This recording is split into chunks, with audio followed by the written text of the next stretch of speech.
Get over here! Oh, where is this little CD? Oh, where could it be? This trip was worth it just to see that dinosaur again, though. I forgot how much I love that dinosaur. Alright, so how's it going, everybody? Welcome to episode 23 of Let's Play Kirby's Epic Yarn. I'm the Green Scorpion. On the ComicFoil. And this game has no way of letting me know, or it probably does, and I'm an idiot, but I can't figure out how to find where these two missing CDs are. Well, in the list, it was between, like, bubbly something and... like, I feel like it's probably in the beach world. What is the theme of this world exactly here? This one? Yeah. Treatland. It's like, I guess, like... Because there's music and there's... Well, music can be a treat. Yeah. I mean, I know that's stretching it, but... I guess it's just, like, artistic expression land? Artistic... food? Mushrooms? Truffles. Oh, yeah, that's true. We talked about those. But, yeah, no. I bet it's here. I bet it's on this board. Food can be artistic, though. I recently figured out that that's the reason why it's called the gastronomic arts. I haven't really heard it called that a lot, but that's a good name. It is, because that's exactly what it is, though. Yeah. No? I'm just looking at this point. We can start answering questions while we're, running around with our, like, chickens with our heads cut off. Yeah, that's true. Okay, let me find a good question. This is coming from episode 18, where a lot of people actually are more making recommendations of what game we play next time for Q&A. All right. Yeah, no, let's go ahead and make this up. Let's go ahead and see if we can, like, kind of brainstorm that in this episode. So by all means. Okay, sure. Some of the suggestions that I'm seeing here, I'll get to some questions. Ah, here we go. Frigid Fjords. Oh, great. What a lot of people are recommending actually are Animal Crossing. Here's the problem with Animal Crossing. It's a game that never ends. I mean, I guess we could just keep on, like, having it going and just, like, do it casually. I guess you like to have a goal in sight. I do. That's not to say that, like, I wouldn't be against doing Animal Crossing. Like, I do like that game a lot. But again, like, it's just a bunch of stuff of doing life, I suppose. I wasn't thinking of it so much for a Q&A, but I thought it would be fun to do Stardew Valley sometime, because you can play that, like, online with multiple people, like you all are working on the same farm simultaneously. Stardew Valley wouldn't be a bad one either, actually, now that you mention it. Some people are saying Mario and Luigi games. There was a point in time where you and I thought of doing Mario and Luigi Partners in Time. Yeah, you really wanted to do Partners in Time. I'd be down for it. I'd be down for that one too, but maybe not as a Q&A, more like just a regular Let's Play. I've seen Journey suggested. Journey would be good, but I have my own plans for Journey. Dokapon Kingdom. Dokapon Kingdom, no! No, no, no, no, no, no, no! I love that game, but absolutely the frick not!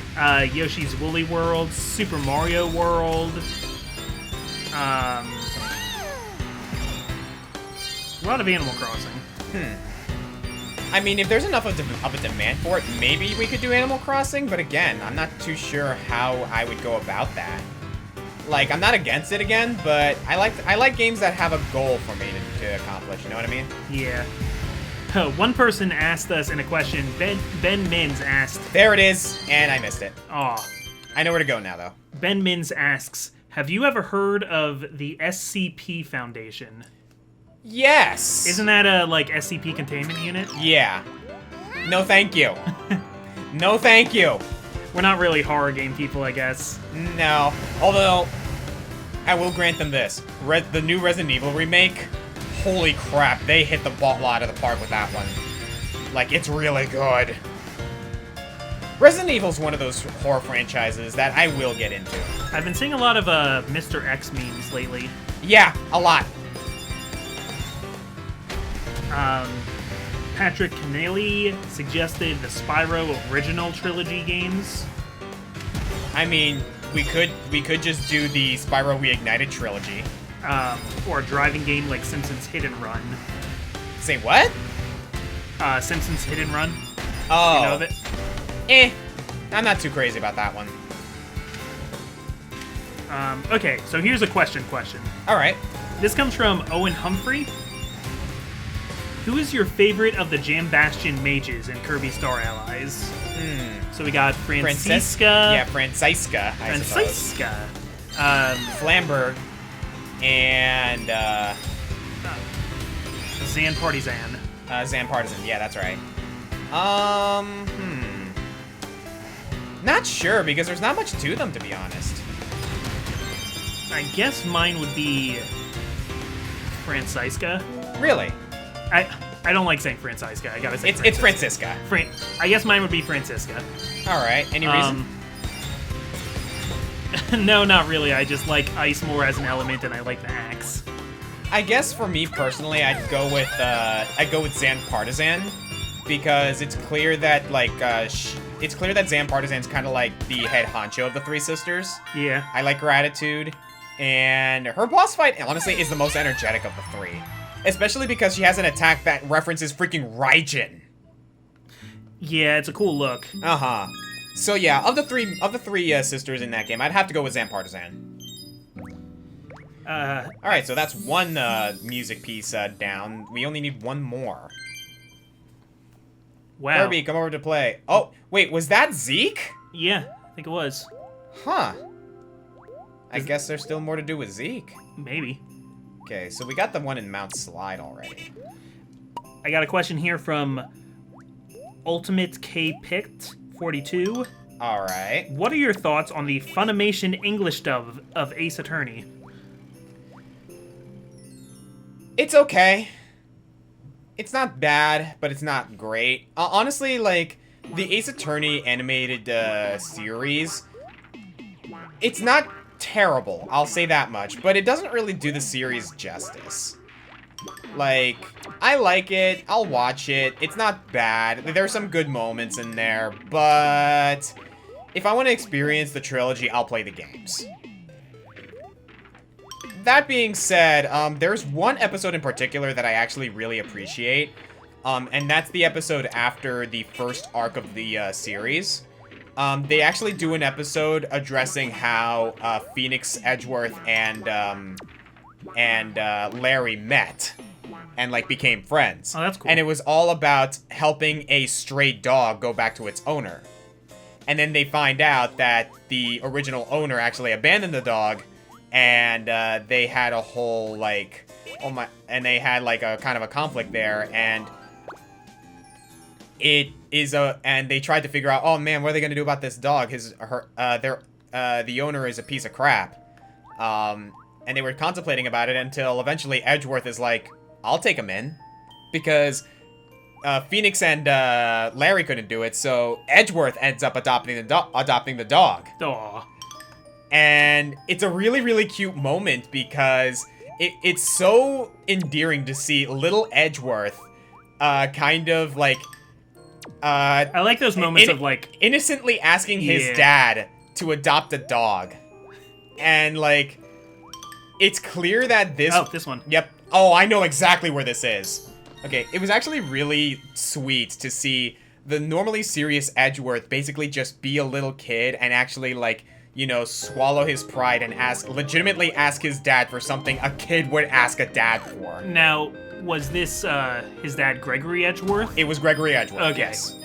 And this was before the whole situation, and they actually before the DL6 incident? Yeah, they actually get into, like, the whole, like, transition of, like, when Miles, was adopted by, Von Karma. Yeah. It's actually really cool, like... If you're ever going to watch any of the episodes, any of the English dub episodes of Ace Attorney, watch that episode. Okay. In my opinion. It does a really good job, like, illustrating the backstory of the three characters and how they came to be the people that they are now. So, yeah, Interesting. I'd say the series is not all that bad. Like, if you're an Ace Attorney fan, you will like it. But is the dub good? It's okay. That's pretty much all I had to say about it. It's okay.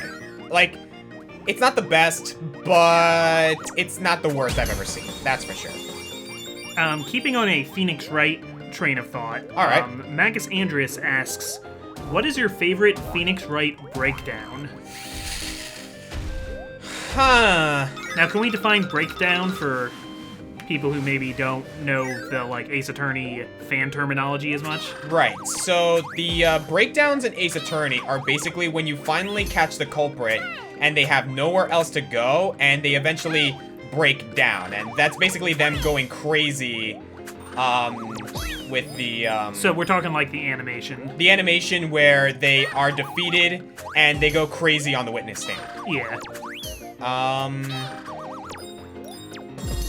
Good question. There's quite a few of them. I'm just gonna start listing some that I like while I try to figure out my favorite. Yeah. I guess I can name a few that come to mind. One in particular is Damon Gant.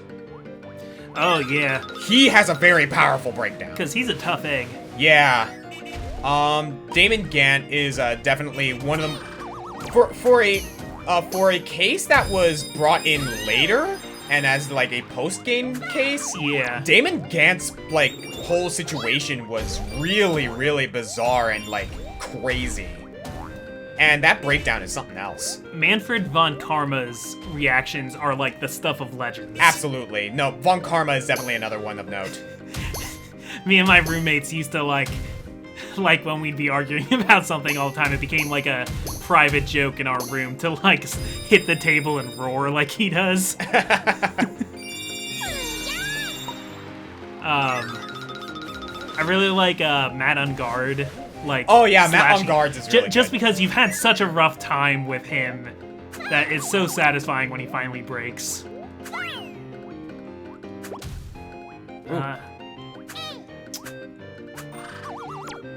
Yeah, I don't know, those are the ones that really come to mind. Trying to think. Oh, definitely one of note that I love solely because of the satisfaction behind it. Freaking Dahlia Hawthorne. Yeah. The final Dahlia Hawthorne breakdown. That is satisfying. You know what? I'm actually gonna go with that one. I think that one's my favorite because that is an excellent conclusion to one of the series' greatest villains.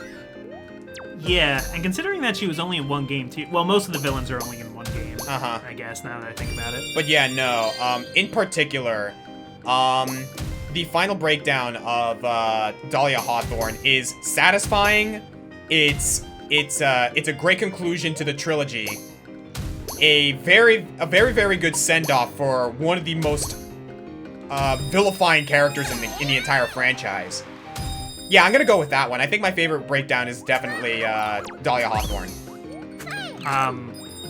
The first game I actually got into the series with was Trials and Tribulations. Yeah. And then I went back and played the first two games. Whoopsie.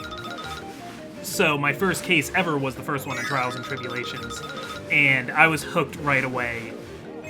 Like the first time that the turnabout music jumped in. Oh yeah. And I was like, oh, this game is amazing. And it was when Winston Payne, like, oh no, and like his hair flies off. And I didn't even know from the other games that he wasn't supposed to have hair.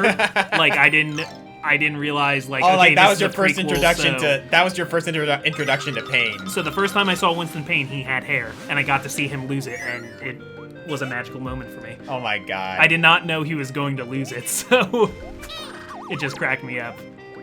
That, like, your cross-examination was so good that it made him go bald. Another one in particular that I would like to bring up, like, I wouldn't call it my favorite, but it is one of note that I definitely appreciate, is... Oh man, I had it in mind just now. Let me think for a moment. I think it was in Dual Destinies that I was, like, going to reference this. I like Shelly the Killer when he's calling over the... Oh, yeah! When he's calling over the radio and the radio explodes. Uh-huh. Oh, man, I'm trying to think. And this one doesn't count because it's not a breakdown. It's actually the opposite, but can't think of his name, but in the first Investigations game, the old man in the final case. I don't remember his name either. When he straightens his shoulders for the first time and you see how, like, actually imposing he is. Oh, yeah. Is a really cool effect. Uh-huh, I agree. So that's the opposite. That's a build-up. That's my favorite Ace Attorney build-up. Okay, another one of the breakdowns that I really appreciate, not because I like it, but because it is creepy as all heck, is the main villain of Dual Destinies.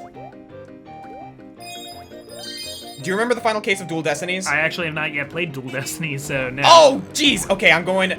Basically, the final case. I'm guessing people who are listening to this though have already yeah, they know what I'm talking enough about. Warning to... I'll put it to you this way. The final breakdown of Dual Destinies is creepy. Like, incredibly creepy. Cool. So, look forward to that. I only recently finished Apollo Justice, actually, so I've been trying to catch up. I would have gotten it on the 3D... I would have gotten Dual Destinies on my 3DS already, except my 3DS is full. The data is full. God damn it.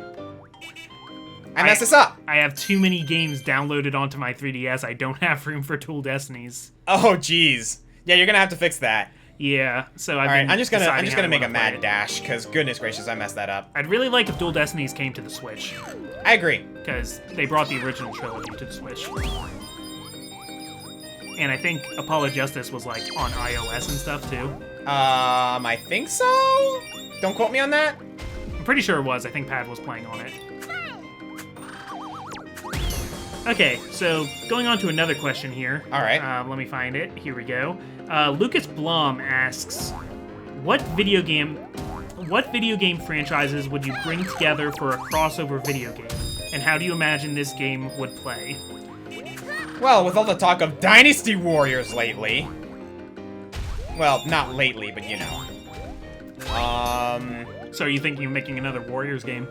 I mean, there's plenty of opportunity for a Warriors game, but Josh Scorcher already did a whole countdown on that, so I'm not gonna reiterate. Oh, yeah.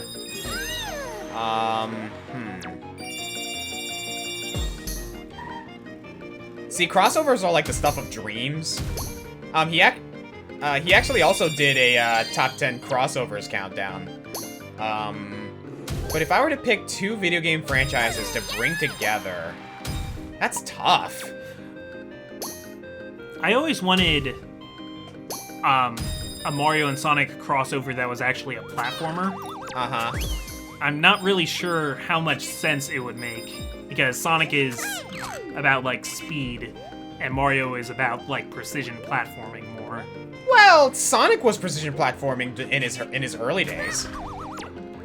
Yeah, but those levels sucked. Point taken. That's not the Sonic we want. Except, I'm okay with Marble Zone. Labyrinth Zone was a nightmare. Marble Zone is only excusable because you know that it gets worse. I mean, well, anyway, the stuff that people like about Sonic is not the precision platforming. Point taken. It's the ability to go fast. So I think it would need to be a game that, like, went back and forth more between the two styles. Which can be done if Sonic Unleashed has anything to say about it. Yeah, so I think Sonic Unleashed, but instead of going from Sonic to Werehog, you're going from Sonic to Mario. And maybe it's like a Worlds Reverse sort of thing, where Sonic's fighting, you know, the Koopa army, and Mario's fighting Badniks. And that would be how you structure a lot of the boss fights. Or you can do what fans really want. Have you ever watched Super Mario Bros. Z? Yeah. I would like to see that. It's never gonna happen, but I would love to see that. I wish they'd finish that series. Supposedly he tried continuing it, but... Yeah, it's been dead for a while. Uh-huh. I really like that series a lot. We never found out if they defeated Basilisk. You got it. There you go. Alright, so... What else? Okay, no. I think there is one... I think there are 2 games I can think of right now that I would like to see. Okay. Imagine this. A Fire Emblem-based game, but with Legend of Zelda characters. Huh. Okay. So... You know, turn-based, grid-based, but Zelda. Basically. Okay. Like, you know, with a weapon triangle and everything. Like, you got You got Link, who would be the who would be like the fighter. Zelda would be like a mage. Ganondorf would obviously be a warlock. Probably like maybe something similar to Ashnard or Garen. Okay. Yeah, things like that. There are plenty of characters in the Zelda universe that you can definitely assign Fire Emblem units to. I had an idea for, I know they're never going to do it, but if they ever wanted to make a Waluigi game. I'm listening. I was thinking of making a whole video, a whole stream of consciousness about this at some point. Maybe I still will, but it's time for me to come forward to this idea. So how a Waluigi game would work, basically, is we would start with, you know, Waluigi feeling like he never gets enough credit for anything, he never gets to be in the spotlight, and wanting a game of his own. So he goes to his buddy Wario, who's in, you know, the WarioWare persona, you know, who owns a video game company. Yeah. And wants to have a game, wants him to make him a Waluigi game. And something goes wrong, and Waluigi basically ends up in, like pulled into the, like, Gameverse. And the way it would work is Waluigi would go back and forth between 5 different worlds, and each of them would have a completely different playstyle. So there would be a Mario world where it was a side-scroller, and you'd mainly be fighting, like... And the whole thing is, it would all be, like... Waluigi would interact with a whole bunch of, like, forgotten Nintendo characters. So in the Mario world, like, the boss of that area would be Wart. And there would be a first-person Metroid Prime section where the boss would be Kraid. Oh my god. And there would be, like, a top-down Zelda kind of thing where it would be against Vati. And there would be a space shooter Star Fox style thing. Oh my god. And a turn-based Earthbound battles. And maybe for, like, one more for, like, certain boss fights, it would go into, like, Punch-Out style boss fights. But the whole thing, and then the whole thing is that Waluigi finds himself trying to thwart the plans of an evil group of banded together forgotten Nintendo characters. This sounds so surreal, and I want it. And I think one of the best, like... And I think one of the gimmicks of it would be that tools that Waluigi finds in one world would have application in another world. So once you got, like, your arm cannon in the Metroid Prime world, you can bring it into, like, the Mario 2D platformer and shoot stuff with it. Okay. So, work in progress, but this would be my, Waluigi's multiversal adventure.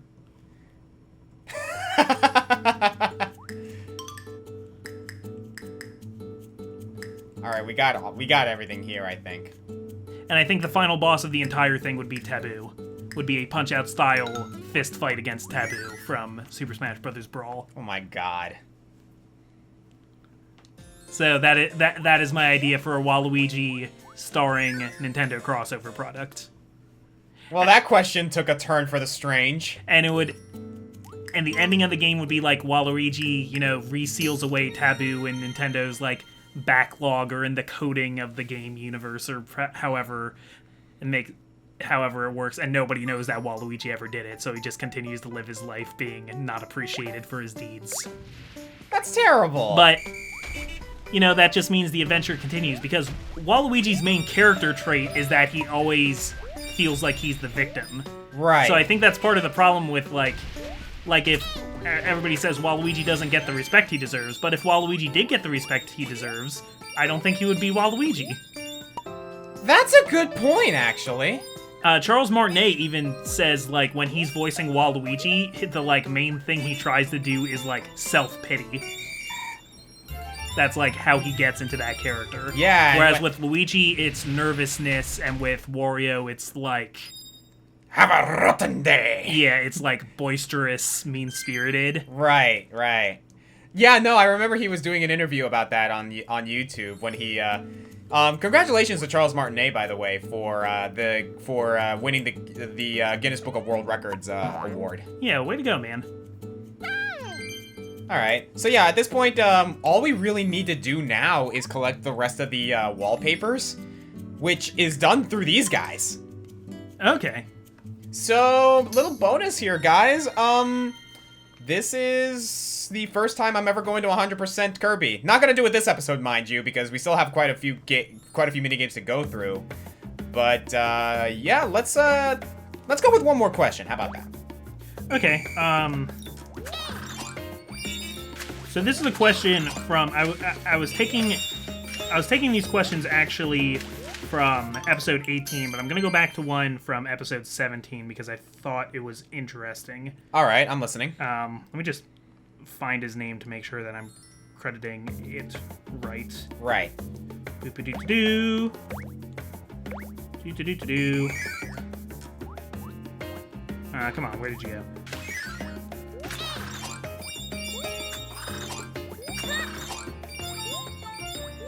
Okay, so it was from Evan Zarkowski, and the question was, who do you think is worse, Necron from Final Fantasy IX or Yu Yevon from Final Fantasy X? So do you know the two that I'm referring to? I do know the two that you're referring to. The final boss of each game. Because in Final Fantasy IX, you have where Kuja's your main villain for the entire thing, and then Necron kind of comes the hell out of nowhere at the last minute and you have to fight Necron. And do you even have like a final battle against Kuja first? You do? I think? I don't remember. It's been a long time since I played 9. And on the other hand, you have... So much about Final Fantasy X is finding out that Titus's father, Jet, has become Sin. Right. And Titus and his father have such a complicated relationship, and you have to go into Sin and you have to fight Jet, who's taken the form of this giant Aeon. But after that, you have to fight Yu Yevon, who's, like, basically the god of this world that's making... You fight him to stop Sin from coming back in the first place. Right. And it's for that plot reason that I actually think Yu Yevon is less egregious than Necron. I am actually going to agree with you on that, because at the very least, Final Fantasy X hinted that there was some semblance of Yu Yevon somewhere. It's talked about throughout the entire game, and I cannot remember a single mention of Necron in Final Fantasy IX. Exactly. Like, Final Fantasy IX's Necron, I believe, is a worse example, because Necron literally comes out of nowhere. It feels like they shoehorned him in and just suddenly got added into the game at the very, very last second of development. Whereas Yu Yevon is actually mentioned throughout the course of Final Fantasy X. You know there's something in regards to Yu Yevon, and you're probably going to have to deal with it. Well, and it's just like, you know that, everything's the Church of Yevon, and Yevon is the god of this world, and since you're already kind of challenging this world's religion itself and trying to make it so that, like, everybody just takes it for granted that Sin always comes back, and you're the one saying, like, well, I refuse to live like this, let's make it so that Sin doesn't come back. So it makes more sense to me that you would have to, like, fight the god of this world, and I don't know. I think there is a precedent for it. I think it makes sense in its story, and people want Jet to be the final boss, I guess, because Jet is cooler. But like, at least you still get like a satisfying boss fight with Jet, and that is actually a really decent boss fight, because Jet is not that easy to deal with. His boss theme is godlike. Yeah, and his significance is not undercut by having another boss after him, and I sadly can't say the same for Kuja. Unfortunately. Which is a shame, too, because, like, Final Fantasy Dissidia brought in the two main villains, quote-unquote, to be playable characters in the game, and from those two titles, and those being Kuja and Jet. Yeah, it's not Necron and Yu Yevon. Yeah. And for that matter, it's Golbez, not Zeramis. Yeah, which Final Fantasy IV. Yeah, like, let's face it, Golbez is much more interesting of a character. Yeah. And I think the one case where they kind of, like, took that big bad from the very end of the game was the Cloud of Darkness, which was strange. Yeah, but to be fair, in Final Fantasy III, the, like, character that would be, like, the more human-like one, you haven't known... I can't even remember his name, but you haven't known about him for as long, either. Woo! like, it's not like Kuja or Jekt that have been like, a central part of the story the entire time. Right. Whatever his name is, like, Xandar or whatever, is, like, introduced pretty late into Final Fantasy III's story also. And he kind of sucks. And Final Fantasy III's story just kind of isn't very good. Yeah. So, which is fine. It was an older game, you know? They were trying stuff. But yeah, overall, we definitely say Necron's worse. Yu Yevon, at the very least, has some hint of foreshadowing, you know what I mean? And I have problems with Final Fantasy X, but I do not think... There are people who talk about the Yu Yevon boss fight like it ruins the entire game because it's, like, too easy. But I don't think... Jet is the final boss of the game. It's just there happens to be another boss after it. And the fact that Yu Yevon, you literally can't lose to him because the fate keeps, like, bringing you back, that's because I think fighting Yu Yevon, you just fought Jet, and it was really hard, and Yu Yevon should be like a victory lap, basically. It basically is. Because if you could lose to Yu Yevon and have to fight Jet all over again, you'd be really freaking annoyed. So I don't think it's a bad thing that Yu Yevon is super easy. I think it's just supposed to be a power trip. Yeah, no, I completely agree with you. Alright then, so thank you guys for joining us for episode 23 of Let's Play Kirby's Epic Yarn. I'm the Green Scorpion. I'm the ComicFoil. And going back to a question that we had, like, in the previous episode, Final Fantasy X is another game that I like in spite of its flaws. Yeah. And the game has a lot of flaws. Also, I know we always quote the ha ha ha ha scene when we're talking about how bad the voice acting is. And we know in that scene he's only pretending to laugh. We know. It doesn't change the fact that it's kind of hard to watch. It's still an annoying sound assaulting your eardrums, but I know people take that out of context, and that's true. People do take that line out of context, and that is an unfair criticism.